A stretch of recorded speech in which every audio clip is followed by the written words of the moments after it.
안녕하십니까. 지금부터 제4회 집현전 포럼을 시작하겠습니다.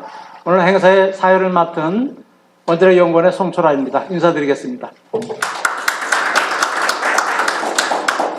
세종과학기술연구원에서는 집현전 600주년을 기념하기 위해서 여러 가지 그런 탐구 활동을 해왔으며 1년의 활동 중에 하나로 집현전 포럼을 주기적으로 개최해 왔습니다. 오늘 제4회 포럼에서는 최근의 코로나 상황을 고려해서 웨비나 형태로 진행하도록 결정을 하였습니다. 그래서 이 자리에는 우리 출연전 관계자, 대표자 여러분들이 계시고요. 대부분의 분들은 유튜브를 통해서 시청을 하고 계시리라 믿습니다. 환영합니다. 금년도 2020년 4월 28일은 굉장히 의미가 있는 날입니다. 세종직위 2년 음력으로 3월 16일에 집현전이 설치 운영이 시작이 된 그런 시기이고요. 그로부터 만 600주년이 되는 오늘을 기념해서 집현전 포럼을 갖게 되었습니다. 당초는 좀 더 성대한 그런 행사를 계획했으나 최근 상황을 고려해서 1년의 그런 집현전 포럼 중에 하나로 저희들이 준비를 해보았습니다. 그러면은 오늘 행사는 개회 순서에 의해서 주제 발표, 그 다음에 패널 토론 순서로 진행이 되겠고요. 제한된 시간을 고려해서 여기 현장 참석자나 또는 유튜브 시청자들의 자유스러운 질의응답은 받지 않는 것으로 지금 계획을 하고 있습니다. 참고를 해주시기 바랍니다. 그러면 먼저 유장렬 세종과학기술연구원 이사장님을 모시고 개회 말씀을 듣도록 하겠습니다. 오늘은 세종대왕실의 과학기술의 산실 집현전을 개관한 지 600주년이 되는 날입니다. 2년 전 세종대왕 즉위 600주년을 기념하는 이들이 많았던 것에 비해서 오늘 집현전 오프닝을 회고하고 기념하는 단체는 어쩌면 저희가 유일할 수도 있습니다. 저희 협동조합 세종과학기술연구원은 정부 출연 연구소가 바로 오늘날의 집현전이라는 자각과 자부심으로 이 행사를 가지게 되었습니다. 본래 오프라인에서 정식 기념식을 계획하였지만 코로나 사태로 본 집현전 포럼으로 대체하게 되었습니다. 오프라인 정식 기념식은 9월에 가질 예정입니다. 다행스럽게도 600주년 당일에 본 온라인 행사를 하게 된 것은 세종과학기술연구원의 설립자이신 이규호 박사님의 의미 있는 고집에 힘입은 바 큽니다. 이 자리를 빌려 감사의 말씀을 드립니다. 하마터면 100년을 더 기다릴 뻔했습니다. 오늘 포럼에 주제 발표를 해주실 성창모 교수님과 패널 여러분들께 감사드리며 본 행사를 후원하여 주신 국가과학기술연구회, 출연연 과학기술인협의회 총연합회, 한국과학기술단체 총연합회에 감사드립니다. 아울러 본 장소를 허락하시고 환영사를 해주실 이형목 한국천문연구원 원장님께도 함께 감사드립니다. 오늘 모임을 위해서 애쓰신 모든 분들에게 감사의 말씀을 표하면서 인사 말씀에 가름합니다. 고맙습니다. 주최기관인 세종과학기술연구원 유장렬 이사장님의 개회사가 있었습니다. 다음에는 이형목 한국천문연구원 원장님을 모시고 환영의 말씀을 듣도록 하겠습니다. 오늘 웨비나는 특히 이 천문연구원에서 개최가 되는데 매우 뜻깊은 장소가 아닐 수 없습니다. 박수로 맞이해 주시기 바랍니다. 우선 한국천문연구원을 방문해 주신 세종과학기술연구원 여러분들, 그다음 참석자, 오늘 포럼 참석자 여러분들 모두 진심으로 환영을 합니다. 이 코로나 때문에 이제 어려운 시기입니다만은 그 어려운 발걸음을 해주셔서 감사합니다. 제가 특별히 인사 말씀을 드리다기보다도 천문연구원에 대해서 잠깐 소개를 좀 드리자면요. 사실 제가 특히 외국에서 이제 천문연구원을 소개할 적에는 당당하게 세계에서 가장 오래된 연구기관이다 이런 말씀을 드립니다. 왜냐하면은 천문연구원의 전신은 이제 조선시대의 관상감의 전신은 고려시대 때부터 있었던 서운관, 서운관의 전시는 그 고려 초기부터 있었던 태사감, 태사국 뭐 이렇게까지 올라갑니다. 물론 아마 삼국시대에도 분명히 있으리라고 생각을 합니다만 그 기록은 저희가 찾을 수가 없고요. 뭐 기록이 있는 것만 따지더라도 한 1000년 이상의 기록이 있고 서운관으로 이제 제대로 된 직제가 생긴 지도 이미 710년이 넘은 걸로 제가 알고 있습니다. 아무튼 그 과연 그것이 우리 현대 한국천문연구원과 어떤 관계가 있느냐 이렇게 물어볼 수도 있겠지만 실제로 그 서운관 관상납으로 이어지던 그 단일 조직이 유일하게 없어졌던 때가 일제 강점기였습니다. 그때 없어지고 다시 복원될 때까지 시간이 상당히 오래 걸렸어요. 1914년에 국립천문대가 복원이 됐는데 그 후에 물론 이제 이름도 좀 바뀌고 그런데 이제 그 기능에 있어서 그럼 이거 똑같으냐? 당연히 똑같을 수는 없겠죠. 현대 과학과 과거의 과학은 약간 그 추구하는 바가 좀 다르니까 좀 다를 수는 있겠습니다만은 기본적으로 이제 우리가 고대 천문학이라는 사람들이 점성술이다 이렇게 오해를 하는 경우가 상당히 많은데 그건 아닙니다. 만약 점성술이 고대 천문학이었었다면은 아마 천문학자가 살아있을 사람이 아무도 없었을 겁니다. 점을 쳐서 맞을 확률과 틀릴 확률은 반반인데 그러다 보면 이제 살아남을 수 있는 사람이 없죠, 사실. 뭐 잘 아시다시피 세종시대에 그 우리 과학기술이 굉장히 그 눈부신 발전을 했는데 그 중에 이제 사람들이 많이 꼽는 것이 그 천문학의 발전을 꼽고 있고 그만큼 이제 굉장히 중요한 과학이었다는 그런 사실을 말해주고 있고요. 현대 과학과 단순한 차이는 이제 최근에 와서는 이제 천체의 본질에 대한 연구가 주류를 이루고 있습니다만은 여전히 지금 천문연구원은 그 역법이라든지 이런 임무를 계속하고 있고 아까 그 세종 2년 음력 3월 며칠인가요? 그 날짜가 오늘 날짜라고 말씀하셨는데 그거 다 계산해 놓는 것도 천문연구원에서 하고 있습니다. 뭐 이제 저희 국립천문대 1974년 사실 과학기술처가 생긴 덕분에 이제 국립천문대도 만들어진 거로 제가 알고 있고요. 그 후에 이제 굉장히 오랫동안 발전을 지속해서 지금은 세계적으로도 꽤 유명한 기관으로 되어 있습니다. 뭐 몇 가지 말씀을 드리면 저희가 세계에서 제일 큰 망원경 사업을 지금 하고 있고요. 그 다음에 전파천문학 분야에서는 최근에 이제 이태리에 저희가 만든 그 수신기가 수출이 됐고 그것이 세계 표준으로 자리 잡아가고 있는 그런 상황입니다. 그 다음에 이제 외계 행성, 특히 이제 지구 비슷한 외계 행성의 발견이라든지 블랙홀 천체 사진, 중력파 천체에 대한 지속적인 관측을 통해서 굉장히 좋은 연구 결과를 내고 있고 앞으로 지금 송창 원장님이 하고 계시는 과학 난제 융합 사업에도 저희가 참여할 수 있기를 바라고 있습니다. 거기다 이제 최근에는 그 우주망원경에도 상당히 많은 성과를 내고 있고 그 나사하고도 유일하게 외국 기관은 유일하게 같이 협력하는 우주망원경을 지금 개발하고 있습니다.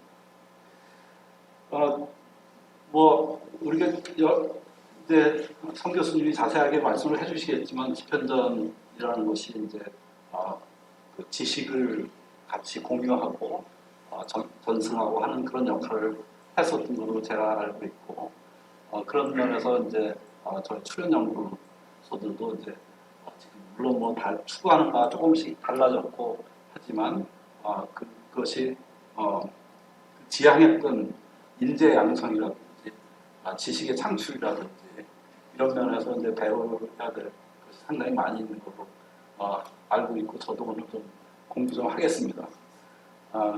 그리고 사실 그 세종시대의 과학 연구의 두 축이라고 하면은 지편전하고 서운관을 저는 들 수 있다고 생각합니다. 그리고 놀랍게도 직제가 상당히 비슷하더라고요.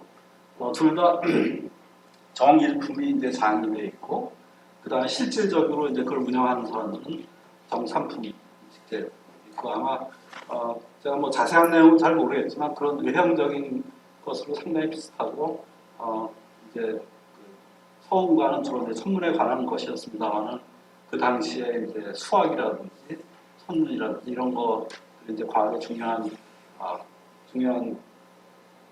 부분이었기 때문에 이제 그 두 개의 축이 굉장히 중요한 역할을 했었고 불행히도 집현전은 아마 그 세조 시대에 없어졌다고 제가 얘기를 들었는데 그렇게 이제 앞으로는 굉장히 오래 지속되고 진짜 좋은 성과를 창출할 수 있는 그런 뭔가 조직이 남아 있을 수 있으면 좋겠습니다.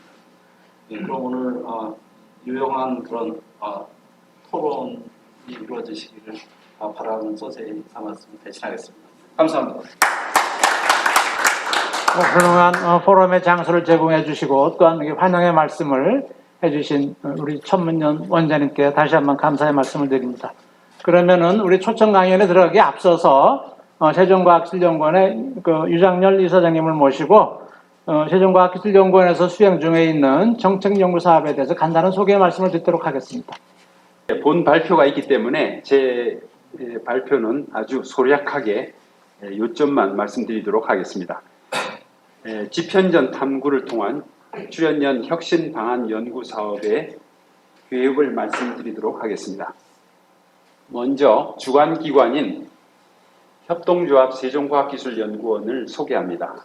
세종연은 2013년도에 대덕연구단지의 고경력 연구원들이 설립했고요. 현재 35명으로 구성되어 있습니다. 대덕연구단지 오피니언 리더로서 연구단지를 대표하는 협동조합이 되겠습니다. 사업 영역은 산업체 현장 중심의 에로기술 및 경영에 대한 솔루션 제공, 국가 과학기술 개발 사업 지원, 과학 문화 조성 및 학술 교육활동 지원 사업 등입니다. 올해는 조선시대의 과학기술과 문화를 크게 발전시킨 성군 세종대왕의 집현전 설립 600주년이 되는 해입니다.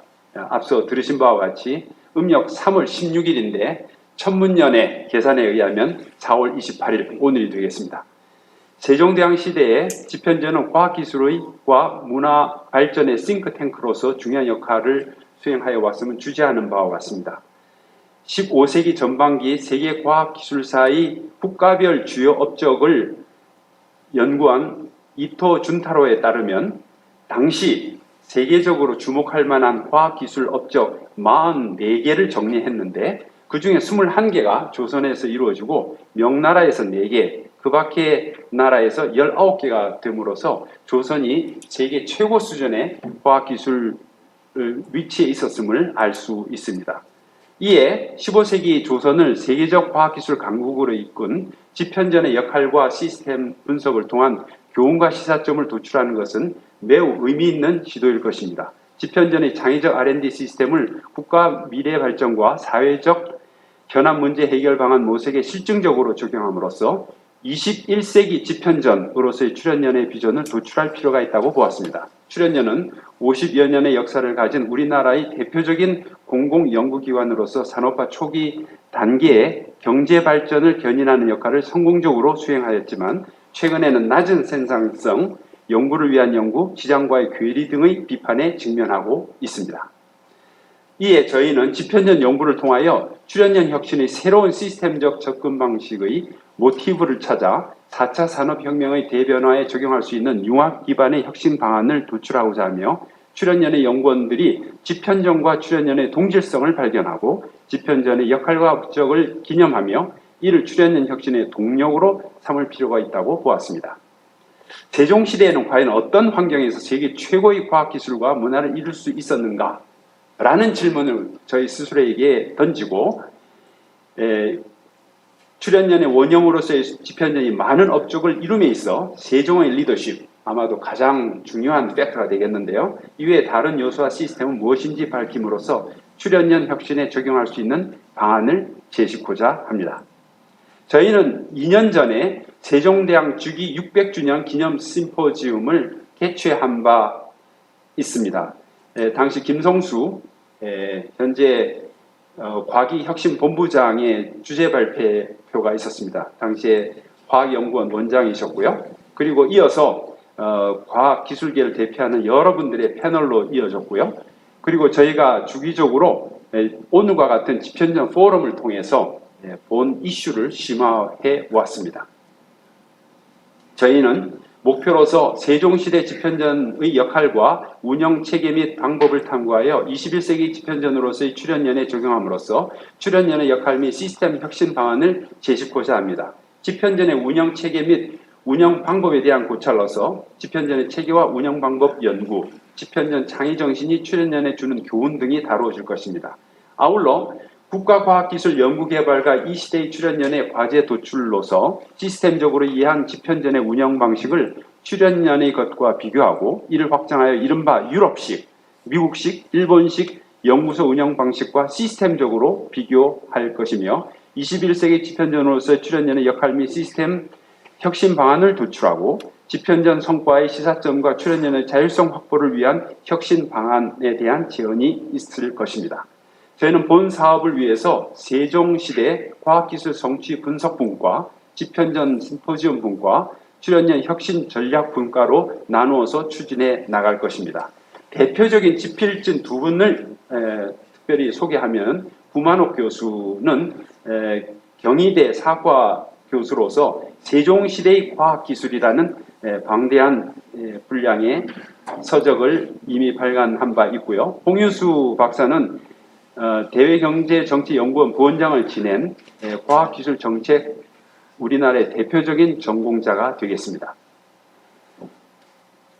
집현전 분석분과에서는 세종시대의 과학기술 및 집현전에 대한 연구를 수행하고 있는 전문가와 과학기술 정책 연구자들의 자문과 워크숍 개최, 집현전의 창의적 집단지성의 효과가 발현될 수 있는 출연연 적용 방안 도출 등을 다루게 될 것이고, 포럼 및 집현전 600주년 기념 심포지움 분과에서는 포럼의 정례 개최를 통한 주요 정책 이슈 발굴, 앞서 말씀드린 심포지움 준비 등을 다루게 될 것입니다. 포럼 예시로서는 오늘 성창모 교수님이 발표하실 내용 등이 다루어질 것이고요. 600주년 기념 심포지움은 9월에 개최 예정인데 국가과학기술연구회, 과총 등과 공동으로 전국 규모의 심포지움을 계획하고 있으며 집현전 연구를 통한 우리나라 R&D 혁신 방안을 과학기술계에 이슈화하고 구상하고 있는 방안을 발표하여 그에 대한 전국적 피드백을 확보하고자 합니다. 또한 전략분과에서는 출연연 혁신 방안을 제안하기 위해서 포럼과 심포지움의 내용을 바탕으로 집현전 사례로부터 출연연 시스템의 혁신을 위한 비전, 핵심 가치 및 전략을 도출하고 경쟁국 국가 연구개발 시스템과의 비교 분석을 통하여 집현전적인 경쟁 우위 요소를 도출하고자 합니다. 또한 최종 보고서 작성에서는 출연연 정책기획 책임자를 초청하는 토론회를 개최하고 수립된 전략에 대한 견해를 듣고 전략을 수정 및 보완하며 출연연 종사자들을 대상으로 공청회를 개최하여 이를 바탕으로 최종안 작성을 하게 될 것입니다. 저희는 세종의 융합적 리더십에 기반한 창의적 집단지성으로서의 집현전을 보고 있습니다. 집단지성으로서의 필요 요건인 다양성, 독립성, 분산화 및 통합성이 만족된 집단지성이라는 입장에서 이 집현전을 바라보게 될 것입니다. 기대 효과로서 집현전의 의미와 업적을 되새김으로써 출연연의 위상과 역할 정립 방안을 제시하고 국가 연구개발의 주체로서 출연연 연구개발 사업의 효율적 방안, 추진 방안을 제시하며 최종 활동 보고서를 통한 출연연의 혁신적 변화에 기여하고자 합니다. 또한 이를 통하여 집현전 설립 600주년을 기념함으로써 집현전을 출연연의 원형으로 정립하고자 하며 국가 연구개발의 주체로서 출연연 혁신을 통한 국가 연구개발 사업의 효율적 추진 방안을 제시하고 출연연의 자율적 혁신과 자율성을 위한 방안을 제시하고자 합니다. 예, 경청해 주셔서 고맙습니다.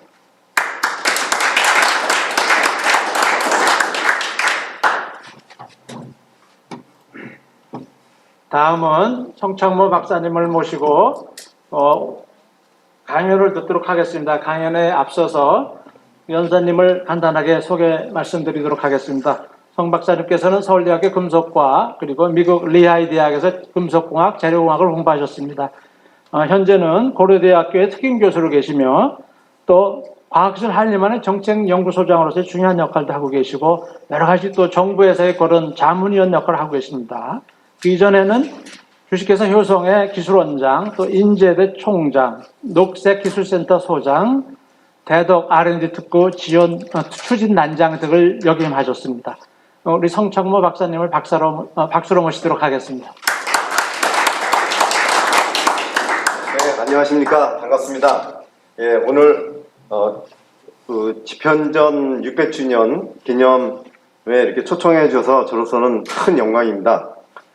이미 앞에서 유장렬 이사장님께서 중요한 말씀을 해주셔서 저는 제가 보는 관점, 집현전 600주년의 교훈으로부터 우리가 배울 점과 또 우리가 새로운 해석에 대해서 말씀을 올리겠습니다. 그래서 오늘 내용은 일단 세종 집현전 600년에 대한 많은 보고가 있었는데 거기에 대해서 리뷰를 간단하게 말씀을 드려서 저희 백그라운드를 똑같이 하고, 그리고 제가 보는 집현전의 특성과 출연전의 특성을 비교를 하겠습니다. 그리고 오늘의 제 관점은 과학기술 인재양성 리더십인 측면과 국가 난제 해결을 과학기술로 어떻게 세종시대에 한 것이 지금 우리는 어떻게 대처해야 되는가, 이 두 가지 관점을 가지고 말씀을 올리겠습니다.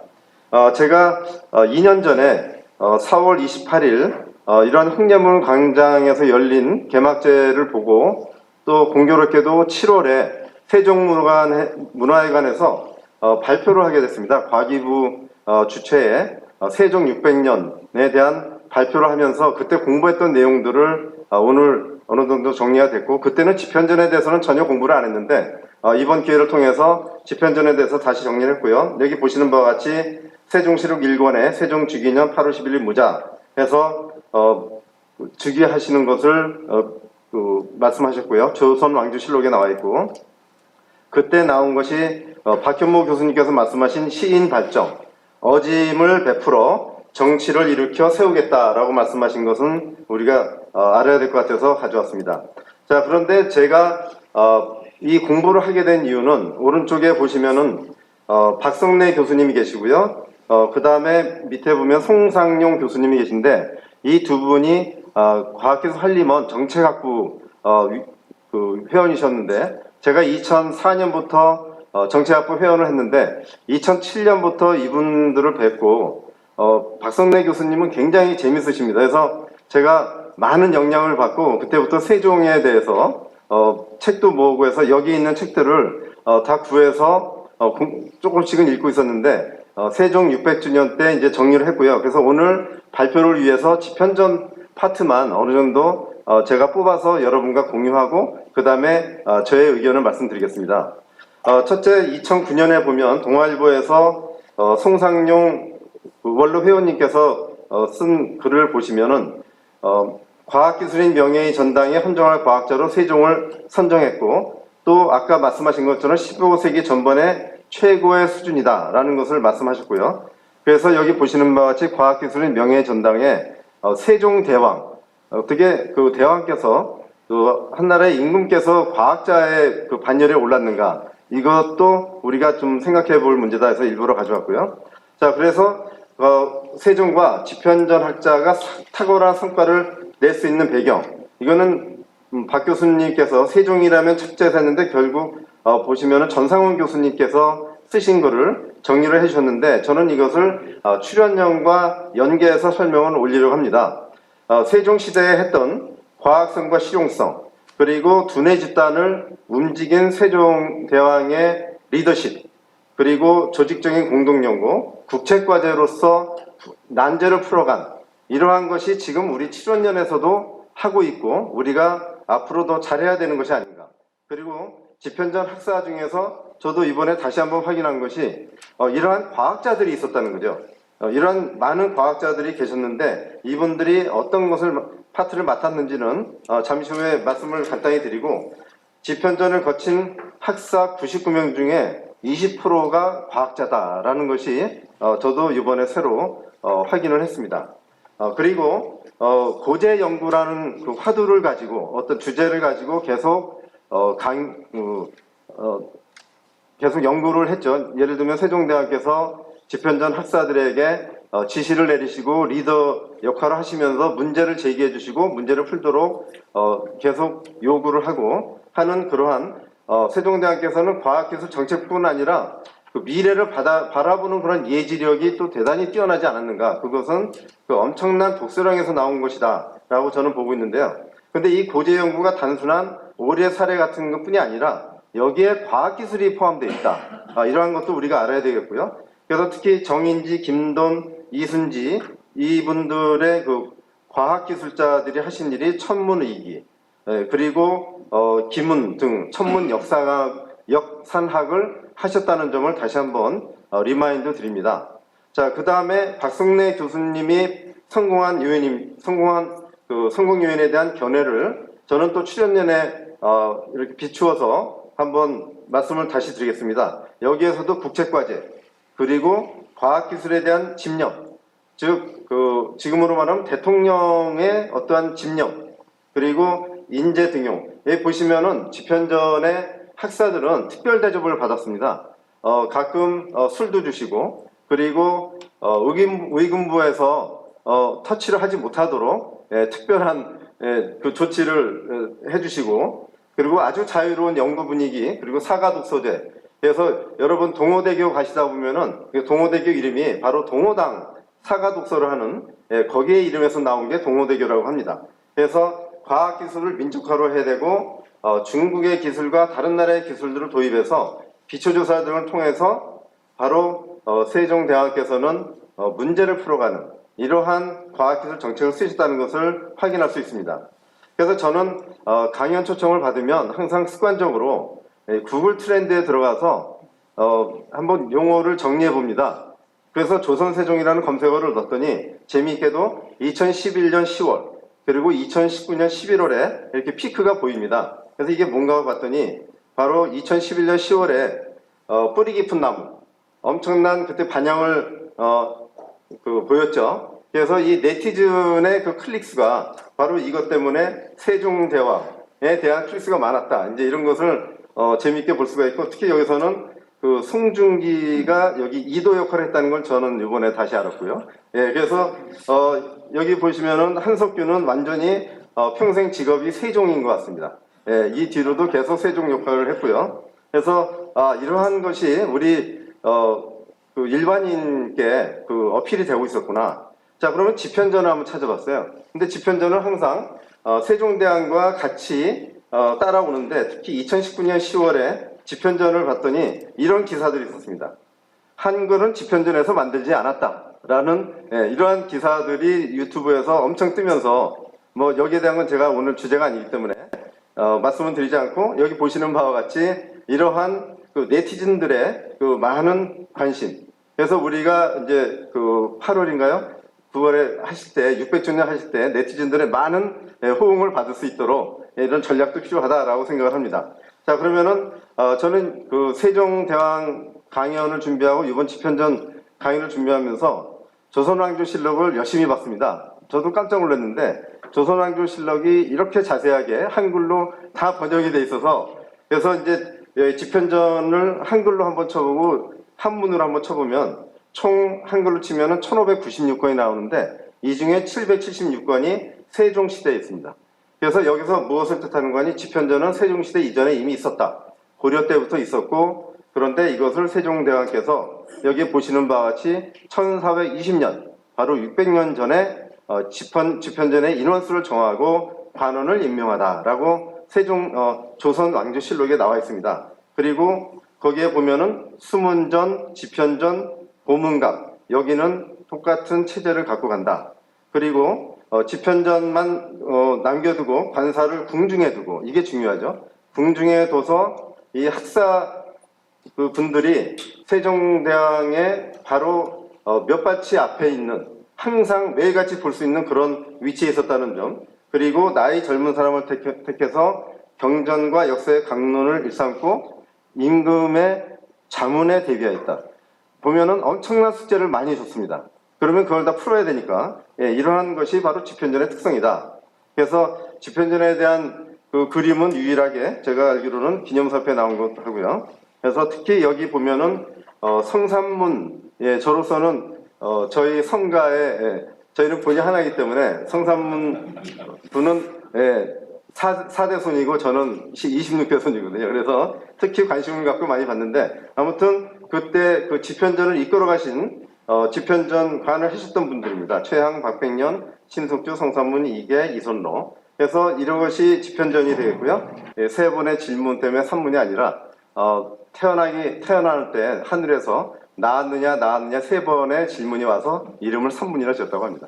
아무튼 그래서 저는 이제 집현전을 확인하려고 제가 경복궁에 갔습니다. 가서 제가 찍은 사진입니다.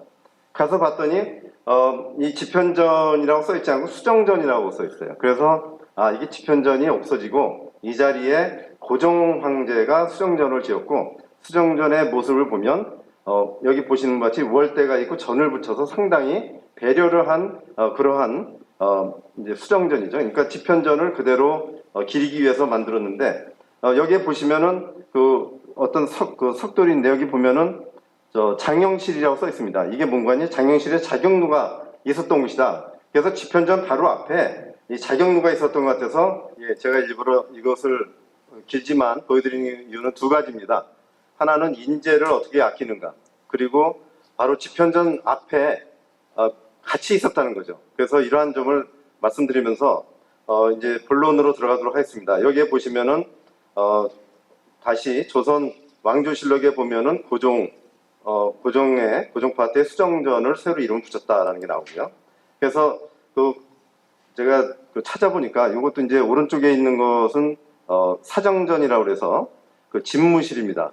그러니까 세종대왕께서 집무실하고 여기 보시면은 왼쪽에 보시면은 근정전 바로 뒤에 사정전이 있고 바로 옆에 수정전 집현전이 있고 그리고 경회도가 있고 이 정도로 아주 가깝게 바로 집현전의 학사들은 세종대왕의 항상 지시를 받고 같이 일을 하는 그러한 것을 우리가 알 수 있겠습니다. 자, 그러면 이제 NST 우리 출연년과 제가 다시 비교를 하면 1400년대에 우리 조선의 인구가 570만 명, 지금은 5천만 명.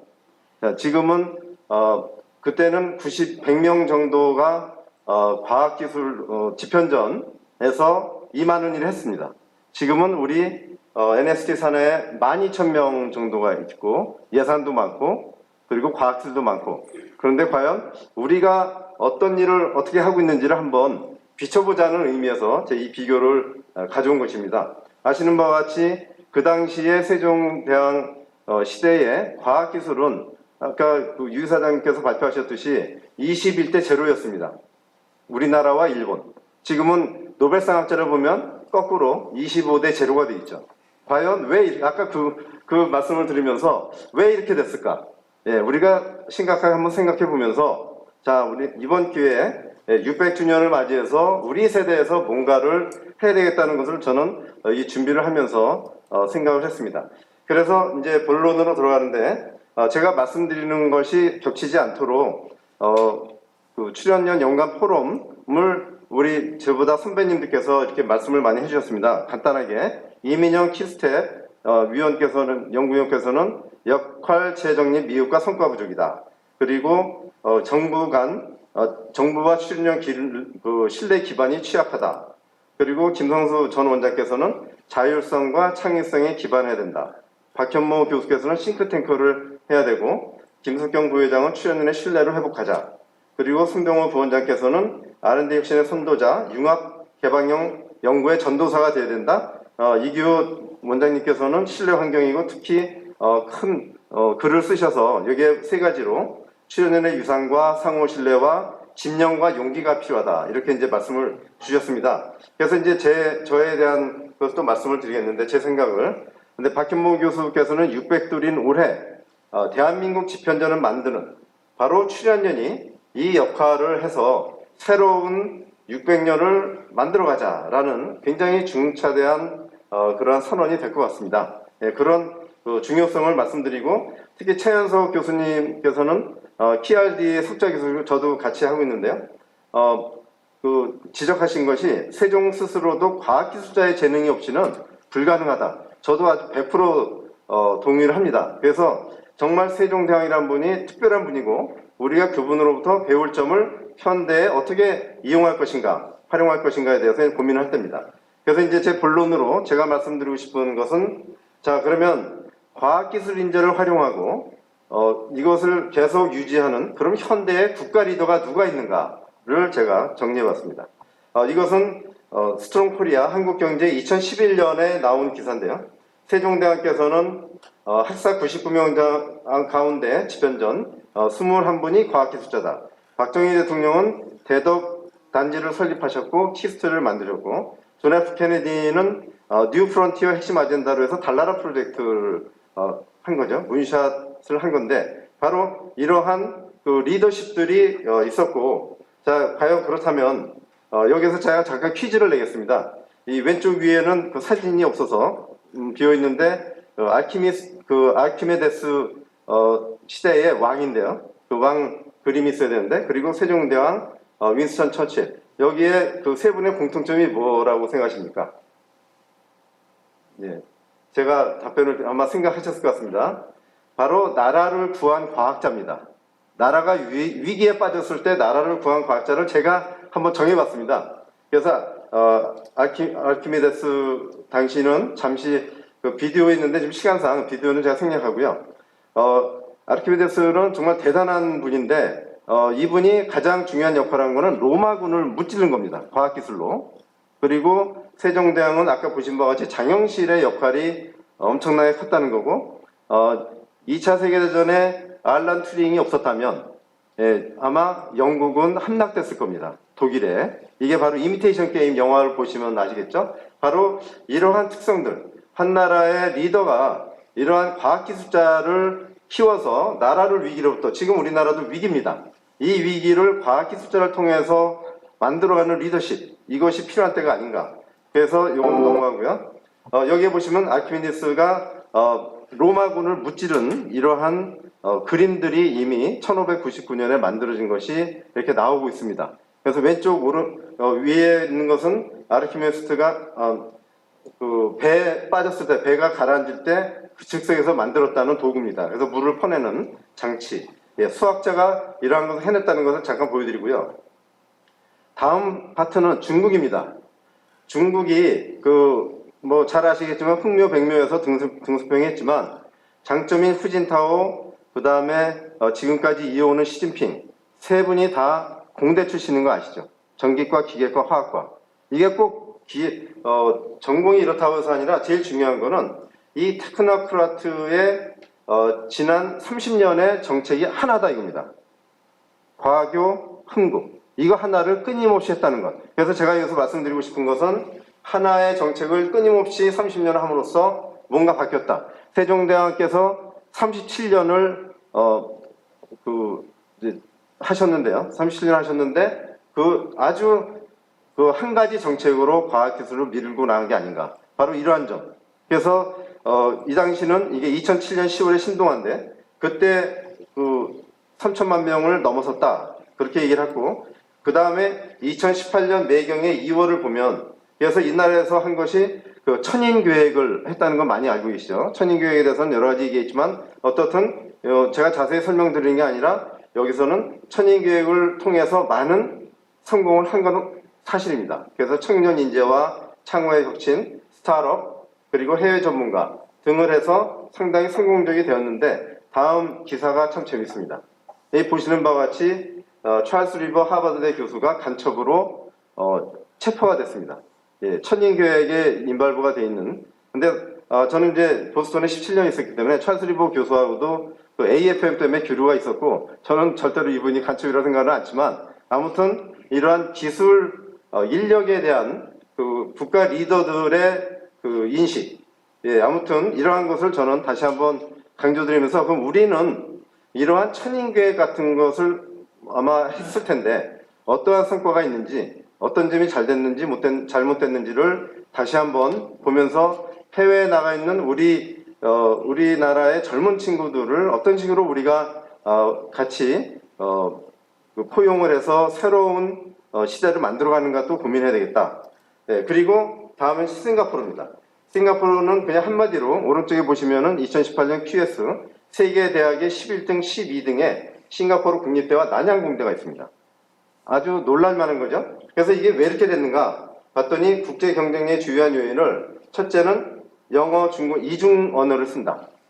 자, 그래서 저는 뭐 외람될지 모르지만 과학기술계는 영어와 한국어를 이중 언어로 하는 그러한 과감한 정책. 예를 들면 제가 부탄에 갔을 때도 보면은 북한이 아니고요, 부탄입니다. 그 나라에 이제 제가 유엔기구 일을 하면서 가서 느낀 것이 그 조그만 나라가 경쟁력을 갖고 있다는 게 이중 언어를 쓰면서 굉장히 국제기구에서 발언권도 세고 이런 걸 보고 우리나라가 여기에서 영어 때문에 소용이 없다는 걸 보여줄 수가 있죠. 우리나라의 과학기술이 피크로 가고 지금 내리막길인지 다시 올라가고 있는지 이걸 고민을 해야 되는 시기가 됐고, 그래서 이러한 성공률 98%가 한국 과학을 망친다. 예, 그래서 이제 제가 여기서 말씀드리고자 하는 거는 우리의 연구 방식을 바꾸지 않으면 바로 똑같은 퀀텀 컴퓨터도 여기에 네이처에 나온 것처럼 구글의 문샷 프로젝트로 하는 것처럼 이러한 소수의 인력이 몇천억을 들였지만 이걸 성공을 했고, 예, 이걸 통해서 실리콘밸리에서 1조 6천억의 돈을 자금을 받는, 예, 이러한 성공 사례가 있다는 것입니다. 그래서 우리가 목표가 명확한 그러한 연구, 예, 그리고 국가를 위한 연구, 위기를 돌파하는 연구, 이러한 것을 여기서 사례로 볼 수가 있고, 그리고 과학난제 도전 사례로서 팬데믹도 있었지만 아직은 유럽에서 이걸 했지만 아직 성공을 못했고, 그래서 이제 이거 넷플릭스에 나온 겁니다. 그래서 여기서 제가 말씀드리고자 하는 거는 이러한 국가난제를 우리 출연연에서 할 수 있는 것이 가장 중요하고 또 할 일이다라고 강조를 드리면서, 이것은 바로 1월 6일에 과기부에서 처음으로 도전적 R&D 신규 4개를 했고 그 중에 두 번째 거를 제가 맡아서 하고 있습니다. 그래서 지난 수요일 목요일에 저희가 컨퍼런스 했던 거를 한번 들어가서 보시면은 최초로 저희가 이런 난제 도전을 시작했고, 이러한 것이 하나의 구동력이 됐으면 좋겠다는 걸 잠깐 소개를 드리고요. 그 다음에 여기서 인재 발굴, 시간이 좀 하지만 조금 더 말씀드리면은 일본을 잠깐 보면 일본의 문샷 프로젝트입니다. 그래서 우리도 지금 과학난제와 똑같은데 일본 사람들은 놀라운 것이 이 오른쪽을 보시면 이미 다음 노벨상 받을 사람을 다 찍고서 지금 그 공략을 하고 있습니다. 예, 여기 퍼스트 프로젝트와 임팩트 프로젝트를 통해서 오른쪽에 보시면은 지금 GM 에디팅 테크놀로지 유전자 가위로 지금 얘기를 하는데, 이거는 우리가 이미 87년에 오사카 대학에서 최초로 했기 때문에 다음 노벨상은 우리다. 이미 이렇게 공언을 하고 있습니다. 예, 그리고 퀀텀 어닐링 시어리도 지금 퀀텀 컴퓨터 많이 얘기하고 있는데 여기에 원조는 우리다. 이게 참, 그럼 이게 어디서 나온 거냐? 바로 에라토 프로젝트에서 나온 겁니다. 에라토 프로젝트가 81년부터 해서 94년에 제가 미국에 오크리지와 이제 교수를 있을 때 같이 일하면서 그때 제가 평가를 했었는데, 그때 보니까 이 사람들이 평가가 없는 연구, 예, 난제 연구를 했고 우리나라의 창의연구단 같은 거죠. 그래서 여기에 노벨상이 한 명 나왔습니다. 예, 그래서 이러한 사례, 그리고 미국 NSF에서는 성과 중심으로 했을 때 여기에서 보이시는 바와 같은 세계를 바꾸는 기술, 예, 나라를 바꾸는 기술, 예, 이러한 기술들을 NSF의 과제로 만들어냈고, 놀랄만한 건 작년 11월 15일 보고서를 보면 제가 한 2분 정도면 이제 마칠 수 있습니다. 보면은 이 NSF에서 연구비를 타간 노벨상 받은 분이 236명이다. 예, 이런 것을 우리가 좀 뼈저리게 봐야 되겠다는 생각에서 제가 가져왔고요. 그 다음에 마지막 출연연으로서 제가 이거 난제를 준비하면서 1년 반 동안 기획을 하면서 위원장으로서 기획하면서 찾았던 자료들을 오늘 공유를 드리는 건데, 밑에 보시면은 68년부터 2018년 50년 동안 이 독일의 연구재단에서 한 것이 바로 CRC 제도입니다. 소규모 연구집단, 융합집단 연구. 이 50년을 꾸준하게 한 겁니다. 그래서 여기에서 노벨상 학자가 2명이 나왔고요. 그리고 이 사다리가 보이지 않습니까? 이 노벨상을 받기 위한 사다리를 만든 거예요. 헬르몰츠에서는 브랜 챌린지, 난제 연구에 대한 것을 강화시키고, 그래서 이러한 것을 해서 매년 10명씩 라이프니츠 상을 줘가면서 인문학도 포함시키고 하면서 이러한 사다리를 만들고, 그래서 이러한 그 CRC를 통해서 두 분이 노벨상을 받았어요. 그래서 이러한 것이 우리가 10월만 되면은 노벨상에 대해서 열등감을 가질 게 아니라 정말 꾸준하게 어떠한 체계를 갖추고 10년, 20년을 해야 되는 그러한 것을 바로 출연연에 해야 된다. 여기 보시면은 막스 프랑크 인스티튜트에서 노벨상 받았습니다. 여기는 헬무트 리서치 센터에서 노벨상을 받았어요. 사실 여기서 우리가 좀 시사하는 바가 있다는 걸 배워야 되지 않겠나. 저는 다시 한번 강조를 드리면서, 그래서 이것은 오늘 정리를 한 거고요. 여기에서 제가 말씀드리고자 한 것은 리더십과 난제도전 의지, 그리고 가장 중요한 밑에서 두 번째, 연구 개발의 내생적 개혁이다라고 제가 말씀을 드렸는데, 이 엔도지니어스 리폼이라는 건 유엔에서 많이 그 개도국 저희가 활동할 때 많이 썼던 그 용어들인데, 이것을 한번 우리는 다시 고민을 해보자. 그래서 제 결론은 두 가지입니다. 국가적인 과학기술 리더십이 리더와 폴로워가 맞아야 되고, 그리고 우리가 연구를 위한 연구가 아니라, 목표가 논문이 아니라, 특허가 아니라, 국가를 위한 뭔가 내 명예를 걸고 내 인생을 걸고 하는 연구, 이러한 것들이 같이 합일이 되고 한다면 우리는 정말 많은 것을 해낼 수 있고, 그래서 오늘 결론으로 제 토론 제안은 21세기 한국 과학기술 리더십과 실행력을 어떻게 할까? 자, 그럼 우리가 과학기술 노벨상 수상자를 세종이라면 어떤 정책으로 어떻게 풀었을까? 그리고 우리가 과연 대한민국을 위해서 가장 중요한, 예를 들면 세종시대에 가장 중요했던 것이 국방, 그렇죠? 그 다음에 가뭄, 그로 인해서 천문을 했죠. 지금은 식량, 에너지, 환경, 국방 등에 우리는 어떠한 역할을 할 수 있는가? 그리고 여기에 대한 드라이빙 포스, 우리가 지금 왼쪽 사진처럼 이 카툰처럼 트랩이 되어 있는데, 이 트랩을 어떻게 벗어나서 디스럽티브 이노베이션으로서 대한민국을 새롭게 바꿀 수 있을까? 바로 출연연의 역할이 집현전을 통해서 이루어져야겠다. 이렇게 말씀을 드리면서 마치겠습니다. 네, 감사합니다. 바로 이어서 패널 토론을 시작하도록 하겠습니다. 오늘 패널 토론에서는 초청 토론자 3분, 또 발제자를 모시고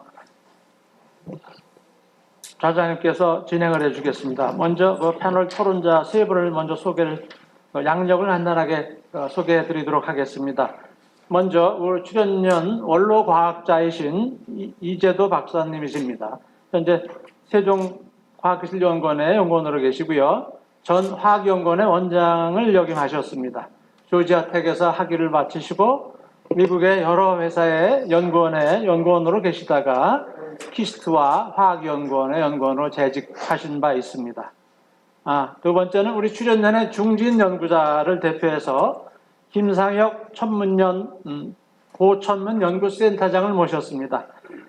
천문우주학 그리고 유물과학 분야의 전문가로서 천문의기 복원 및 고천물 유물 등의 연구를 하고 계시며 관련 분야의 5권의 저서와 수없이 많은 논문을 게재하신 바 있습니다. 마지막으로 우리 이석봉 대덕넷 대표님이십니다. 누구보다 잘 아실 것입니다. 우리 과학기술 분야 소통의 최선단에서 소중한 정책 대안을 제시해 주시고, 또한 대덕연구 현장에서 과학기술의 다양한 소식을 생생하게 전달해 주시는 그런 분이십니다. 오늘 좌장은 우리 세종연의 이사장이신 유장열 박사님께서 맡아주시겠습니다. 유 박사님께서는 서울대 물리대, 미시간 주립대를 마치시고요. 생명연에서 약 30년간 근무를 하셨습니다. 그 이후에 디지스트의 미래전략실장도 맡으셨고요. 현재는 과학기술 한림원 과학기술 유공자 지원센터장, 또 사단법인 미래식량자원포럼의 회장을 여기 맡고 계시며 플랜트 셀 리포트 저널의 에디터인 칩도 맡고 계십니다. 그러면 플로어를 우리 자장님께 넘겨드리도록 하겠습니다. 진행을 해주시기 바랍니다. 예, 송 박사님 고맙습니다. 오늘 그 집현전 탐구를 통한 출연연 역할 및 시스템 혁신 방안에 대한 토론의 좌장을 맡으면서 제가 우선 주제 발표를 들어보니까 정창모 교수님이 본 주제를 강연하실 가장 적합한 분이 아니셨는가 그렇게 생각됩니다. 짧은 시간 동안에 저희에게 시사하는 바가 많은 좋은 그 임팩트가 되는 말씀들을 많이 해 주셨습니다. 사실 오늘 그 대한민국에서 사는 삶이 그렇게 꼭 행복하다고만은 할 수 없는데 그 뭐 굳이 제가 이런 얘기 뭐 다른 뜻이 있는 건 아니고 오해 없이 들으시면 좋겠는데요. 많은 리더들이 그 백그라운드가 사실은 법률학입니다. 그러다 보니까 이 법률학이라는 게 뭐 나쁘다는 뜻이 아니라 과거를 조명하는 데 치중하고 있죠. 그 본질상. 그래서 오히려 그 우리 현재의 문제를 그 조명하는데 어쩌면은 그 연관이 좀 있지 않나 하는 그런 생각을 했는데요. 말씀하시기를 이 미래를 그 조망하고 그리고 이 여러 문제들을 해결하기 위해서는 과학기술 마인드된 그 리더십을 필요로 한다. 그리고 또 그것을 수행할 수 있는, 실행할 수 있는 그 인재를 양성해야 된다라는 그 굉장히 중요한 말씀을 해주셔서 저희가 이런 시리즈 집현전 포럼을 통해서 때로는 너무 그 집현전 그 자체의 그 역사적 사실에 매몰되다 보니까 출연연 문제와 제대로 연결시키지 못하는 경우가 시기가 어렵다고 느낀 적이 많았었는데 오늘은 확연하게 출연연의 어떤 그 역할을 그리고 시스템 혁신을 한번 논할 수 있는 그런 자리가 될 수 있는 중요한 주제 강연을 해주신 것으로 믿습니다. 그래서 우선 오늘 패널님들께 우선 한 5분 정도 시간을 드리겠습니다. 그래서 한 라운드를 돌고 그리고 또 몇 가지 그 말씀하시는 중에 공통적으로 나온 점을 들어서 논의를 하고 필요하다면 또 오늘 현장에 참여하고 계신 분들의 의견을 들으면서 토론회를 패널을 이끌어 나가도록 하겠습니다. 우선 제 생각에는 한국천문연구원 고천문연구센터장이신 김상혁 박사님이 먼저 운을 떼주시면은 이어서 이재도 원장님과 이석봉 대표님의 말씀을 들을 수 있도록 하겠습니다. 부탁드립니다. 제가 이제 주로 전공하는 분야가 이제 역사와 관련된 천문학 역사와 관련된 부분이라서 또 주제가 집현전의 학자인데 집현전의 학자가 아까 그 오드바론에서 발표해 주신 것처럼 20%가 과학자입니다. 과학자 중에서도 대다수가 또 천문학에 또 연관이 있는 분들이십니다. 그래서 되게 반가운 인물들이 많았는데요. 집현전의 과학기술 정책이 오늘날 인재 양성과 관련해서 출연연의 역할과도 매우 맞닿아 있다라고 생각됩니다. 집현전에서는 다양한 분야의 전공자를 선발하고 오랜 기간 연구를 진행합니다. 보통 10년 정도 연구를 이제 다양한 그 전공자들이 또 하나의 주제를 가지고 교류하는 역할을 하게 되는데요. 대표적으로 정인지나 장현실, 김담, 이순지, 김빈 이런 분들이 칠정산, 갑인자 주조기술, 또 간이대와 관련된 그런 과학기술 프로젝트를 진행했는데 오늘날 출연연의 경우에는 굉장히 전공별로 파편화되어 있다라는 생각이 들고요. 또 공학, 자연계열 중심으로 이제 되어 있죠. 무엇보다도 그런 면에서는 이제 출연연의 장벽을 낮추는 것이 필요하고요. 또 교류 활성화가 필요하다고 생각합니다. 또 집현전에서는 방대한 자료를 집적하는 도서관의 역할을 하고 있습니다. 자료의 축적, 오늘날 이제 아카이브라고도 표현할 수 있을 것 같은데요. 국내에 있는 서적들, 그리고 서적을 구입하거나, 그리고 또 구입해온 서적을 위해서 포상 정책을 실시했던 기록들도 나와 있습니다. 또 집현전의 도서관 기능을 강화시키기 위해서 장서각도 1429년에 설치하게 되는데요. 이러한 것들은 결국은 지속적인 연구를 하기 위해서 또 시행착오를 줄이기 위해서 이런 것들을 했던 것 같습니다. 오늘날 출연연이 백서를 발간하는 일들이 그런 것과 맞닿아 있고요. 또 경험이 많은 과학기술자분들과 함께 코어할 수 있는 것들을 만들어내는 것이 오늘날 내용과 과거의 내용과 맞닿아 있다고 생각합니다. 또 연구와 정책의 유기적인 연계가 집현전에서는 이루어졌는데요. 아까 그 영상에서도 본 것처럼 높은 긴장감을 유지하고 있더라는 것입니다. 또 본인의 연구가 바로 정책으로 연결되는 거죠. 그래서 오늘날 만약에 이러한 것들이 출연연에 도입할 거라면 뭐 대통령과 뭐 전문가, 또 행정관료가 뭐 세미나를 여는 그런 과거의 어전회의 같은 것들이 출연연에서도 이루어져야 하는데 현재는 많은 장벽이 있는 것 같습니다. 어쨌든 집현전의 장점은 제가 생각했을 때는 학사들의 자율적인 연구 분위기가 있었다라는 것이고요. 많은 자기 성장의 기회가 있었다는 것이고요. 뭐 오늘날로 치면 당시 신의 직장의 위상이었던 것 같습니다. 그리고 이제 권력 지향적인 학사들도 있었죠. 하지만 그런 것들은 많이 억제를 했었고요. 그럼에도 불구하고 나가겠다라고 하는 것은 막진 않았던 것 같아요. 결국 집현전에 남아있는 사람들은 대부분 배우고 즐기고 연구를 천직으로 하는 사람들이 주축이 되었습니다. 근데 현재는 그런 면에서 보면 연구원에서 대학으로 가는 어떤 수직적인 이동이 현재 팽배해 있기 때문에 향후에 이제 출연료는 대학과 연구원의 위상이 동등하게 만드는 것이 좀 필요하지 않을까 생각됩니다. 또 마지막으로는 이제 왕과 학사들의 깊은 신뢰감이 있었죠. 인재에게 일을 맡겨서 성과를 책임지게 하는 역할인데요. 오늘날 정부 관료와 과학자 집단이 굉장히 불신이 팽배한 것 같습니다. 감시도 많고 관리도 많이 하고요. 그래서 그러한 것들을 뭐 좀 해결해야 되는 필요성이 있다라고 생각합니다. 이상입니다. 예, 고맙습니다. 이어서 이재도 박사님입니다. 네, 먼저 발제 잘 들었습니다. 굉장히 폭넓은 그 범위하고 토론 제안 잘 들었습니다. 저는 이런 생각을 했어요. 그걸 들으면서 여기에 만약 이 집현전 학자가 와서 듣고 있었으면 무슨 생각을 했을까? 내가 무슨 말을 해줘야 될까? 이런 생각을 좀 해가지고 좀 그런 측면에서 조금 좀 말씀드려보겠습니다. 우선 세종시대의 우리 난제, 난제가 뭔지 그걸 아마 1월 1일 개기 일식 문제, 그거가 아주 좋은 예였습니다. 그 당시 개기 일식 예측한 기술은 송나라의 선명록입니다. 당시 최고 기술은 원나라가 개발한 수시력이었어요. 이 수시력은 원나라는 이제 세계를 제압했지 않습니까?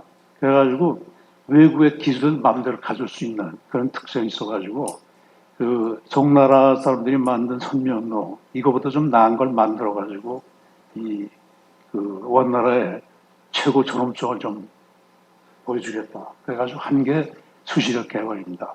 이 사람들이 이슬람에 있었던 천체 기구, 그걸 가서 카피하고 와가지고 북경에다가 제작해서 설치합니다. 그러면 자기들이 실측하고, 그 다음에 기하학, 그 다음에 천문, 수학, 이거를 서양 거를 가지고 와가지고 개발하는 것입니다. 그래가지고 만들어놔가지고 이제 제일 선명록하고 또 같이 이제 경쟁시켜가지고 그 우수성을 밝힌 겁니다. 근데 이제 우리나라에 그게 이 세종보다 한 1100년 전에 그게 이 수시력이 들어왔어요. 근데 문제는 거기서 나오는 일식, 월식 그 예측법을 이해를 못해가지고 사용을 못합니다. 그래서 그 전에 들어왔던 선면록 이것만 가지고 써가지고 예측했던 게 그날 그 문제가 일으켰던 겁니다. 그래가지고 근데 이제 문제는 세종시대 그렇게 댕겨가지고 잘 몰라가지고 못 써먹은 그런 난제들이 여러 가지가 있었어요. 그래서 아마 그 원인 배경으로다가 이 태조 왕건의 후녀 10조 있지 않습니까? 거기에 4조항에 이런 얘기가 있다고 합니다. 당의 품속을 숭상해서 예약 문물은 모두 거기 걸 쫓고 있으나 풍토와 인성이 달라가지고 반드시 같이 갈 필요는 없다. 그래서 후녀 10조를 남깁니다. 그래서 고려시대 사람들은 그 송나라나 원, 여기서 기술을 가져와 가지고 테스트 해보고 안 맞으면 결과가 안 좋으면 그냥 놔두지 그걸 해결하려고 안 했어요. 그래서 그 모든 게 이제 지리적으로 풍토적으로 다른 거는 이 선진 기술이라도 맞아 안 맞았거든요. 그래서 세종대왕이 이거를 풀면 되지 않나 뭐 이런 생각을 하신 것 같아요. 그래서 집현전에서 이제 그 경연을 하지 않습니까? 그래서 경연하는 자리에서 신하들한테 그런 거야, 학자들한테. 이게 매일 무슨 문제 있다, 문제만 말하고 해결되는 방안을 하나도 안 낸다. 그러니까 이래가지고 그 문제 어떻게 하냐. 이게 찾아내는 방법이 뭐 없겠냐. 그래서 늘 이거를 주장하신다고 해요. 그러면서 근데 이제 문제는 이때 송나라 그 풍요한 문물을 갖게 된 건 그 배경에 성리학입니다. 그저까지 유교는 그냥 인본, 사람 사회 질서, 그에 관한 논리만 지녔었는데, 이기론을 도입해가지고, 이제 우주 만물에 이치까지 거기다 넣어가지고 넣는데, 이 성리학이 고려 후기에 들어왔는데도 우리나라에서는 아직 그거에 대해 가지고 많은 사람이 연구를 안 한 것 같아요. 몇몇 사람만 좀 알고, 깊이 놓고. 그래서 그 경전에서 그 성리학을 이 교재로 해가지고 이제 원리를 따져서 묻고, 이제까지 이 문제됐던 것들에 대해 가지고 해답을 한번 찾아달라. 구체적인 방법. 그래가지고 아마 거기서 그 학자들이 그러면 이 원이나 송 때 어떤 방법으로 해가지고 그걸 만들었나 그걸 메소돌로지를 알아낸 모양이에요. 그래서 그걸 이제 모디파이 기후에 맞게 한국에 맞게 모디파이 해가지고 제안해 나서 아마 신화들이 풀린 것 같습니다. 그래서 처음에는 정척, 그다음에 정인지 이분들한테 수시력의 계산법을 검토하라. 근데 아마 그 원리 해가지고 결과적으로는 아까 좀 전에 얘기했지만 송 박사님이 발표에서 말하셨지만 한국에서 만든 수시력 그것도 한 몇백 년 후에는 오차가 더 커지지 않습니까? 그래서 항상 보존해야 되는데 안 되니까 결국에서 나온 얘기가 우리가 직접 만들어가지고 여기서 희측해서 해야 됩니다.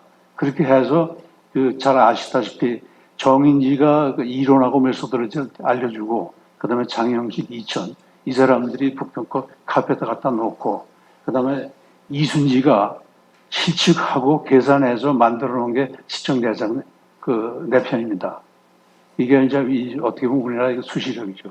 그래서 그렇게 정확히 나타났는데 그것도 항상 오차는 있습니다. 시간이 가고 거리에 따라 가지고 아까 이 태조 왕건이 얘기했던 식으로다가 풍속하고 인종에 따라서 달라진다는 그런 오차는 항상 내줘야 되는 그런 것이었습니다. 그래서 그런 식으로 해서 이 난제들의 원인이 뭔지 그거에서 선진 그에서 메소드를 뭔지 알아서 풀어가 나와가지고 이제 농사, 의학 뭐 이런 쪽에 쭉 퍼져나간 그게 아마 이 집현전에서 한 얘기겠습니다. 그래서 여기서 하고 싶은 얘기는 집현전에서 세종대왕이 한 문제만 얘기하지 말고 그다음에 뭐가 맞고 틀리다 이런 얘기는 하지 말고 해결 방안 이걸 찾아내는 게 우리가 일이다. 그래가지고 아마 그런 집현전이 꼽히는 것 같습니다. 아마 또 똑같은 얘기로다가 이제 우리 출연연 연구 아마 이 문제를 지금 아까 밝혀진 문제 이거는 세종대왕이 봐도 이게 방법 없을 것 같아요. 처음 키스트 초기 10년 이때는 뭐 집현전하고 거의 같은 역할을 했습니다. 성과도 좋았고 또 거기 연구원들도 무대 받았습니다. 그런 식으로 했었었는데 이게 잘 돼서 그런지 그 다음에 이제 국가의 수요에 따라 가지고 이제 출연량이 커지지 않습니까? 그래서 한 50여 주년 해가지고 지금 같은 규모가 됐습니다. 그래서 아마 처음에는 정부에서도 이게 연구소의 자율성하고 책임체제 이게 키가 되고 신뢰를 줘야 된다. 그래서 이게 지켜진 것 같습니다. 근데 이제 규모가 커지고 예산이 커지니까 정부 시각에서는 이게 관리 대상이 안 될 수가 없죠. 어느 사이즈가 되니까. 그래서 우리가 우리 다시 이제 그 출연연 재탄생한다면 어느 정도 규모가 돼야 갈 수가 있는지 그건 좀 염두에 둬야 될 거고, 그다음에 지금 있는 우리 그 연구원 여기에 돼 가지고는 아마 이 똑같은 방법으로 그 세종대왕이 야 무슨 해결 방안인지 그때까지는 맡아트리다 이 얘기는 그만하고 해결책만 내라. 뭐가 제일 급한 문제냐 했을 때 아마 그 아까 그 리스트된 거에서 보면 정부하고 출연연 간의 신뢰 회복 이게 좀 우선된다. 왜 안 되냐? 저도 잘 모르겠어요. 내 욕심만 해서 그런지 하는데, 그래서 아마 이 집현전에는 그 전문 그 문관들이 있었고, 문관하고 왕 사이에 영전사 그래가지고 그 학사들하고 왕하고 여기에 조금 대립이 있으면 이걸 중재하는 역할이 있었던 것 같아요. 그래서 아마 우리가 조금 좀 그런 이 방법을 찾아낼 수 있는 중재사가 좀 있어야 되지 않나 그런 생각을 해봅니다. 네, 감사합니다. 예, 고맙습니다. 예, 이어서 이석봉 대표님 말씀해 주시겠습니다. 네, 아까 집현전 성공의 이유를 몇 가지를 들으시면서 한 것 중에 좀 기억에 남는 것 중에 하나가 내생적 개혁을 했고 난제에 도전했다. 그리고 혹독한 트레이닝을 해왔다. 그리고 여기에 리더십이란 것이 결부되면서 집현전이 성공할 수 있었다. 이런 말씀을 좀 하시고 그러는데요. 뭔가 이렇게 새롭게 도전하고 그런다는 게 우선 안에서부터 개혁의 움직임이 있고 또 어려운 문제에 대해서 피하는 게 아니라 그걸 도전하고 그 과정에서 굉장히 혹독한 그런 트레이닝을 해온 것이 성공의 비결이다. 이런 거는 아마 동서고금을 막론하고 다 통용되는 얘기가 아닐까 여겨지는데, 과연 그러면 현재 우리 출연료는 과연 어떤가, 이 부분들을 한번 좀 우리가 자문을 해볼 필요가 있지 않나 좀 여겨지고요. 우선 그런 가운데서 분명히 600년 되고 그렇기 때문에 우리가 그거는 15세기의 그 집현전이지 않습니까? 그럼 21세기의 집현전의 모습도 우리가 좀 상상해 볼 필요가 있지 않을까 여겨지는데, 사실 지금 이 대덕을 비롯해 가지고 세종의 국책기관들이 들어와 있지 않습니까? 이거는 21세기의 집현전으로서의 모습을 굉장히 일단 형태는 갖추고 있거든요. 대덕단지 50주년 되면서 여기 한 2만 명 가까운 그 연구원들이 있고요. 카이스트까지 다 있고, 그 다음에 최근 세종시가 되고 그러면서 국책연구기관들 인문계 쪽이죠. 이 사람들이 한 5천 명 정도가 와 있습니다. 그러면 우리가 아까 집현전 말씀하시고 그랬지만은 20%가 이공계였고 나머지가 인문계 쪽이라고 생각했는데, 뭐 문과 이과 따질 필요 없겠지만요. 근데 여튼 대한민국이 생긴 이래, 또 조선시대 이래로 아까 집현전의 숫자도 해봤자 100명도 안 되잖아요.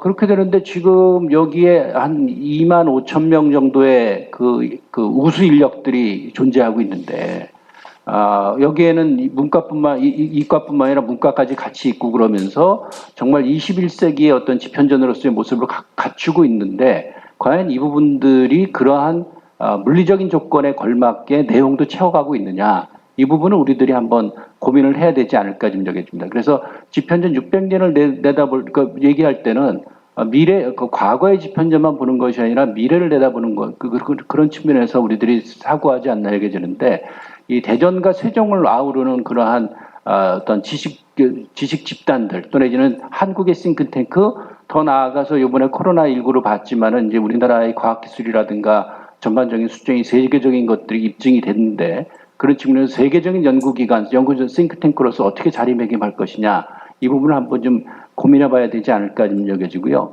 그런 가운데에서 최근에 대덕에서 새롭게 일고 있는 그러한 바람 중에 하나가, 그동안 대덕이 모여 있으면서도 아쉬웠던 게, 아까도 말씀하시고 그랬지만 교류를 해야 된다 그러는데 안 하고 있었는데, 이번에 코로나19를 계기로 해가지고 서로 간에 교류할 수 있는 계기가 좀 마련된 것 같습니다. 워낙 아시겠지만은 진단 키트 부분이 워낙 이번에 세계 어떤 우수성을 알리게 됐고요. 그리고 그것은 분명히 대덕단지가 40여 년 이상 축적되어 온 기술력이 있었기 때문에 이번에 진단 키트가 이렇게 나올 수 있게 되었지, 그게 없이는 이게 불가능하지 않았나 여겨졌는데, 근데 어떤 진단 키트가 나오고 그러면서 산업체가 그 활발하게 활동을 했고, 거기에 카이스트라든가 또 내지는 병원이라든가 또 이렇게 그 주변에서 연구기관이라든가 이런 데가 같이, 출연전 같은 데가 같이 힘을 합쳐가지고 항바이러스 건강사회 구현 협의체란 것들을 대덕단지에서 처음 만들었습니다. 그동안 대덕단지 이렇게 하게 되면은 그 서로 협력의 필요성들을 인정하면서도 뭐 이러저러한 이유로 그 교류가 안 되고 그랬었는데, 이번에는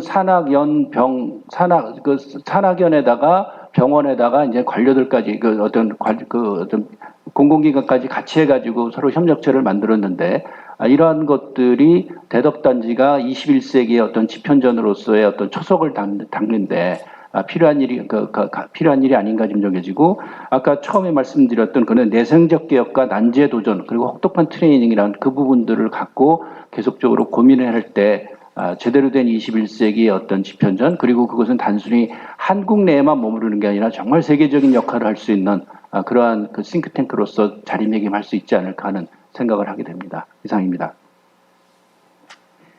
예, 대단히 고맙습니다. 그 세 분의 말씀을 통해서 제가 대체로 제시할 수 있는 일단 토론의 주제로서 저는 우선 그 세종의 리더십 혹은 오늘의 그 여러 문제들을 과학기술적 마인드로 극복할 수 있는 그런 리더십을 어떻게 확보할 건가 하는 문제를 일단 하나 다뤘으면 하고요. 그리고 오늘 논의되고 있는 그런 이제 훌륭한 그 인재 양성, 이 문제 두 개를 좀 허락되는 시간에 논의하고 싶은데요.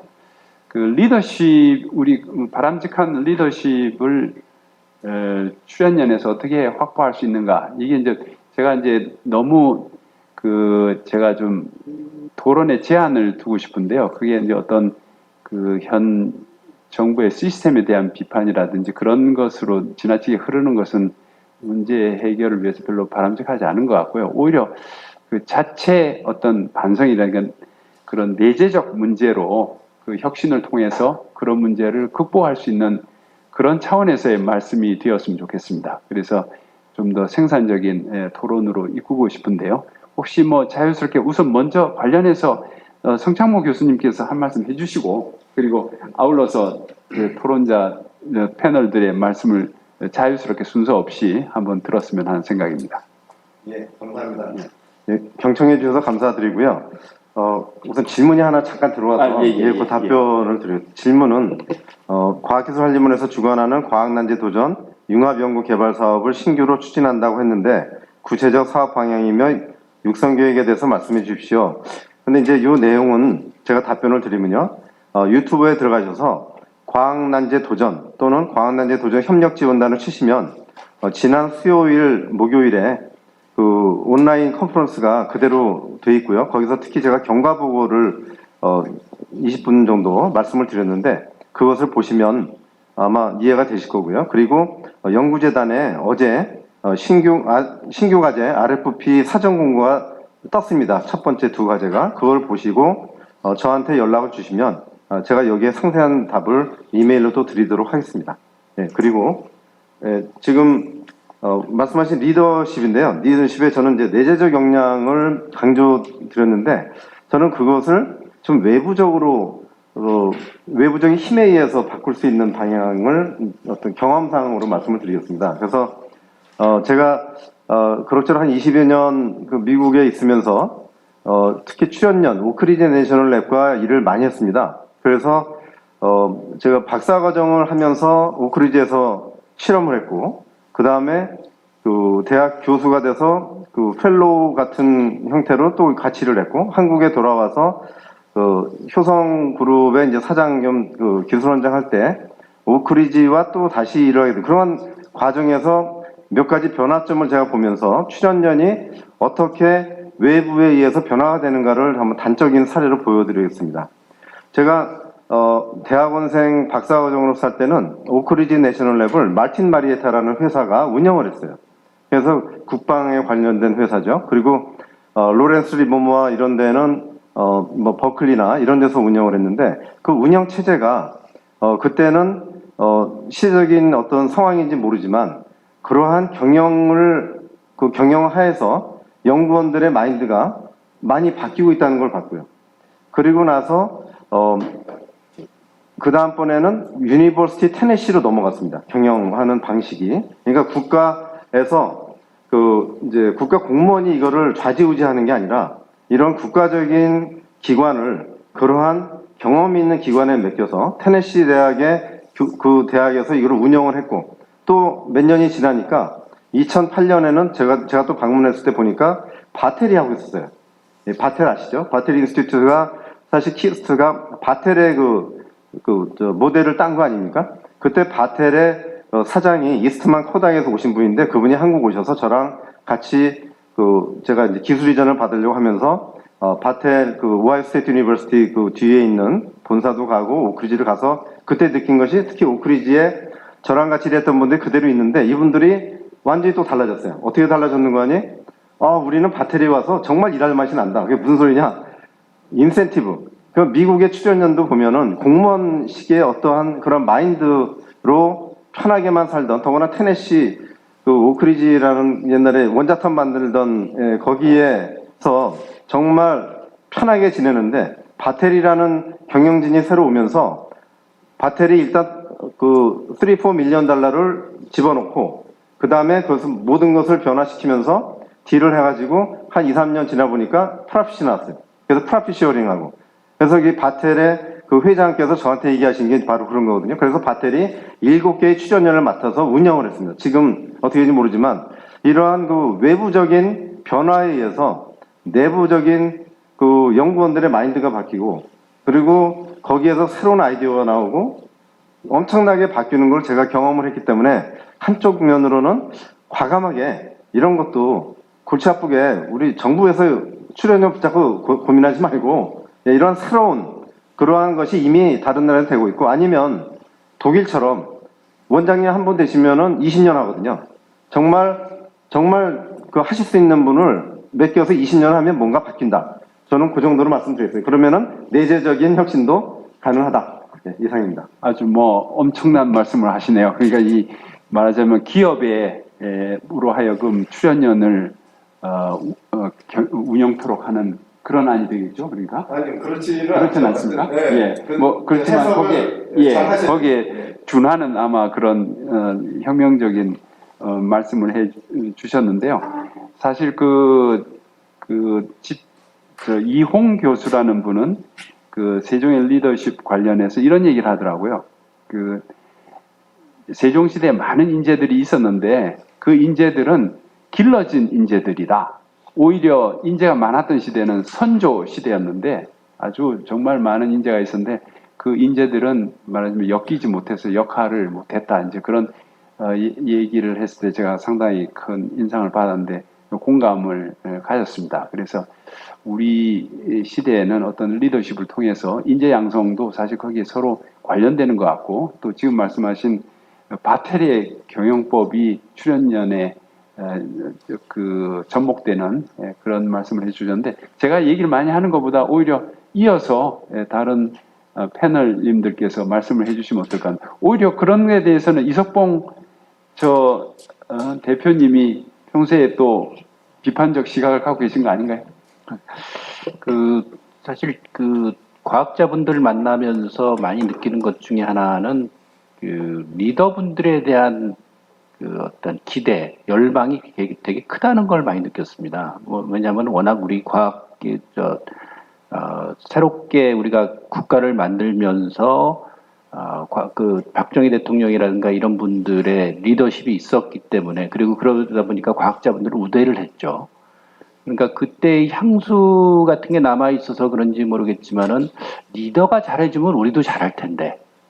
이런 인식들을 좀 갖게 되는 걸 보고 그랬는데 근데 그러한 기대가 클수록 사실은 정권을 보게 되면은 정권이 지날수록 실망이 더 커지게 돼 있더라고요. 왜냐면은 과학계는 표가 별로 안 됩니다. 그러니까 정권에서 대개의 경우가 이제 국민들을 어떠한 비전을 갖고 얘기하기보다도 당장의 편을 구해서 하는 그런 정권을 취하고 그러다 보니까 그분들은 과학에 관심을 가질 이유가 없습니다. 과학자들은 표가 안 되기 때문에. 그러다 보니까 대개 대통령들은 표방은 과학을 얘기하지만 실제 행동은 과학에 별로 관심이 없습니다. 그건 역대 정권이 되게 특히 민주화 이후의 정권들은 되게 그랬습니다. 하여튼 그렇게 되면 결국은 과학자분들은 리더가 계속 과학에 관심이 없고 인재도 안 키우니까 우리는 어쩔 수 없네. 이렇게 되면은 너무 그거는 과학자로서의 어떤 슬픈 일이 아닐까 좀 여겨지는데, 아까 말씀하실 때 과학사를 하신 분들을 말씀하시고 그랬는데, 박성래 교수님이나 김영식 교수님들 이분들이 쓴 글 중에 하나가 뭐가 있냐면은, 한국의 과학자는 중인이다, 이런 표현을 좀 쓴 게 있습니다. 아시겠지만 조선시대에는 신분제도였기 때문에 양반이 있고 중인이 있고 평민이 있었는데, 양반은 의사결정을 하는 사람이고 중인은 테크노크라트죠. 그냥 의관이나 역관 해가지고 결정된 어떠한 의사결정을 하기보다는 결정된 의사에 따라가지고 수행을 하는 거였는데, 이거는 일정한 부분은 안위가 보장이 되고 수입이 보장이 됩니다. 그렇기 때문에 세상 일에 대해서는 별로 관심이 없고, 내 어떤 안정만 취해지면은 난 그걸로 된다. 근데 우리나라 이공계에 있어가지고도 사실은 그러한 성향이 굉장히 강하지 않는가, 이런 생각을 좀 하게 됩니다. 그래서 우리가 리더십을 얘기할 때 있어가지고 리더들이 언제까지 우리를 잘 이렇게 케어를 해줄 것이냐, 과학에 관심을 가질 것이냐, 그렇게 하면 갈수록 사실은 어떤 우리가 바라는 리더는 안 나올 가능성이 높은데, 그럼 내 운명을 거기다 맡길 수는 없잖아요. 그렇게 되면 과학자 스스로 어떤 중인의식에서 벗어나가지고 스스로 주체로서 운명을 개척해 나가는, 그것이 아까 말씀하셨던 내재적 개혁과 난제도전과 혹독한 트레이닝과 연계되는 것이 아닌가 좀 여겨지는데, 그런 측면에서의 과학자 스스로가 리더가 되는 그러한 부분들에 대한 어떤 고민들 이제는 좀 필요하지 않을까 하는 좀 생각을 하게 됩니다. 그런 측면에서 좀 하나 권하고 싶은 책 중에 하나는 최근에 나왔는데요. 연구원은 무엇으로 사는가, 이 책 유진영 박사 아시지 않습니까? LG화학연구소에 1,300명 되는 연구원에 1,300명이 될 때 연구원을 물려받아가지고 14년 동안 재임하면서 5,000명의 연구원으로 조직을 키워냈거든요. 그리고 세계적인 기관으로 월드베스트로 키워냈죠. 그래서 이런 사례가 분명히 존재하고 있거든요. 그래서 이런 부분들도 우리들이 참고를 하면서 어떻게 하면은 우리들 스스로가 리더가 될 것인가. 그리고 이젠 분명히 K-사이언스라는 얘기를 하고 그러듯이 한국의 과학기술이 세계적인 과학기술이 되고 있습니다. 그런 측면에서의 어떤 고민들 같이 해볼 필요가 있지 않을까 하는 생각입니다.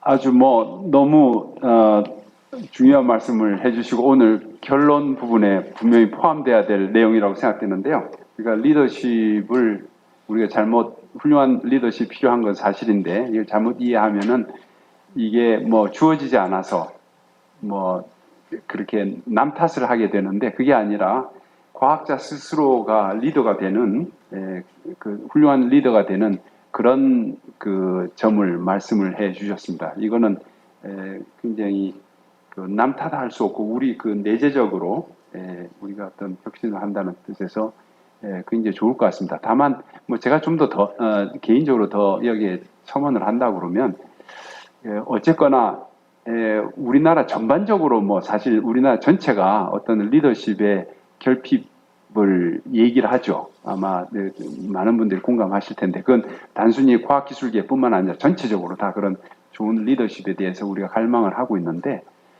연구 출연연에서도 어떤 뭐라고 그럴까, 중간 계층이라고 할까요? 어떤 그런 중간 간부가 되면은 어떤 코스를 통해서 좋은 리더십을 트레이닝 받을 수 있는 기회를 제공하고, 또 그것이 현장에서 발휘될 수 있도록 하는 거, 그게 얼마나 중요하고, 그것이 곧 우리나라 과학기술을 살리고, 또한 성 교수님 말씀하신 노벨상으로 연결되는 그런 데 중요한 역할을 한다는 점을 인식하고 자체적으로 그 문제가 좀 다뤄졌으면 하는 생각을 하네요. 다른 저 패널님들 말씀해 주시고요. 제가 시간이 이렇게 빨리 가는 거에 대해서 굉장히 지금 공포감을 느끼고 있는데 우선 이 현장에 와 계신 분들에게 제가 저 패널님들 말씀이 일단 끝나면은 바로 제가 저 오픈을 해서 플로어에서 말씀을 해 주실 수 있도록 기회를 드리고 그리고 마무리할 때는 다시 패널님들이 말씀하시도록 그렇게 진행을 하도록 하겠습니다. 다른 패널님들 그 리더십 그리고 인재 양성 관련해서 말씀해 주시면 고맙겠습니다.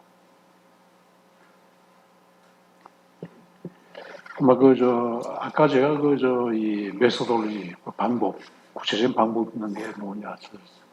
아까 주제 발표 때도 보면 일본에서 노벨상 어떻게 준비하나. 그게 일종의 메소돌로지였습니다. 그래서 우리도 여기서 리더다 뭐 일을 한다 그러면은 뭘 하겠다, 노벨상 받겠다 이런 얘기보다는 그 뒤에 뭐가 필요한지 디테일한 그런 플랜이 있고 그 다음에 또 리더가 우리가 대통령만 리더가 아니고 아까 좀 전에 얘기할 때 연구소에서 몇 사람 주축되는 해서 그게 한 조직이 돼가지고 갈 수 있겠다든가 뭐 그런 거를 같이 좀 생각해 봤으면 어떨까 생각합니다.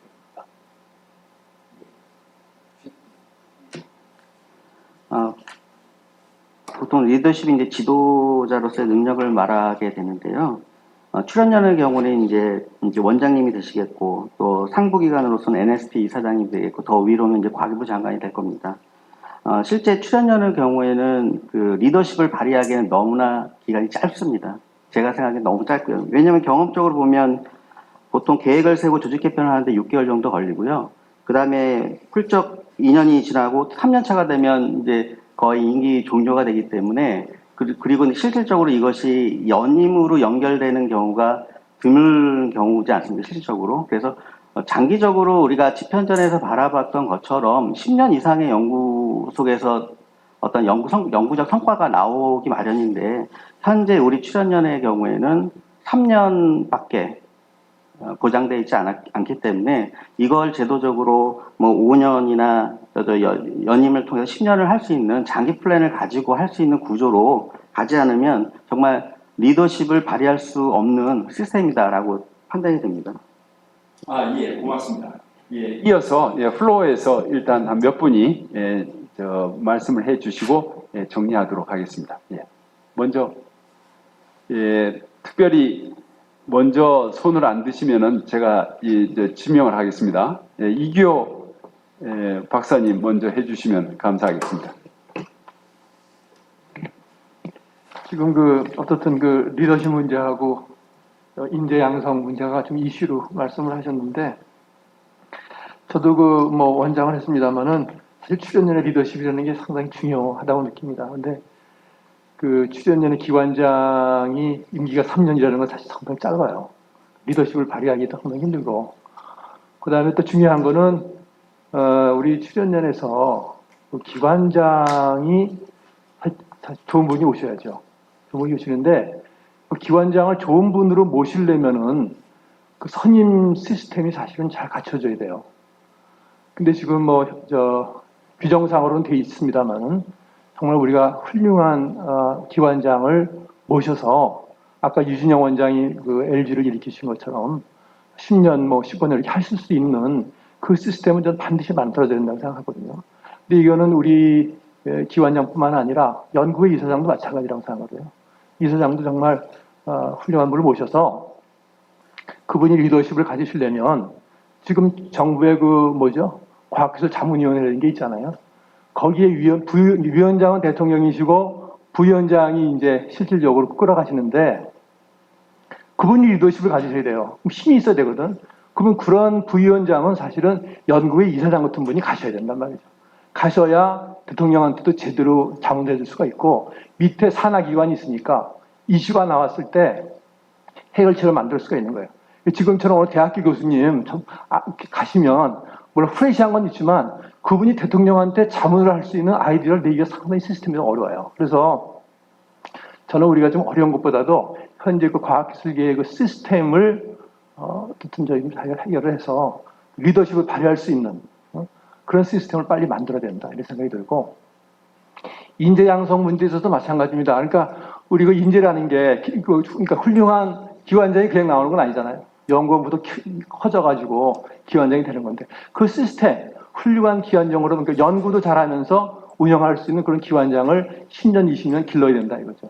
그런 시스템도 우리가 만들어져야 되고 그래서 사실 가장 중요한 건 사람 아니겠어요? 인재가 중요한 거 아니겠어요? 그러니까 과학기술계 속에도 이쪽 인재가 몰려야 된단 말이에요. 근데 현재 이 구조 가지고 연구비는 20조를 기대지만 정말 유능한 인재들이 우리 과학기술로 오느냐? 아까 뭐 대학으로 간다고 하지만 그 시스템이 지금 안 돼 있거든요. 어떻게 우리가 인재들을 이 과학기술계로 오고 또 거기서 리더십을 발휘하는 사람을 키우고 이거를 저희가 정말 고민을 해서 지금 앞으로 몇 년 해서 전략을 잘 짜야 될 것 같아요. 이거는 우리 출연자뿐만 아니라 뭐 정부에 대해서도 사실 정부에 대해서도 우리 불만이 많잖아요.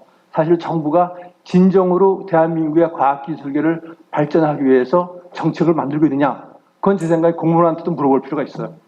정말 나라를 위해서 하고 있느냐?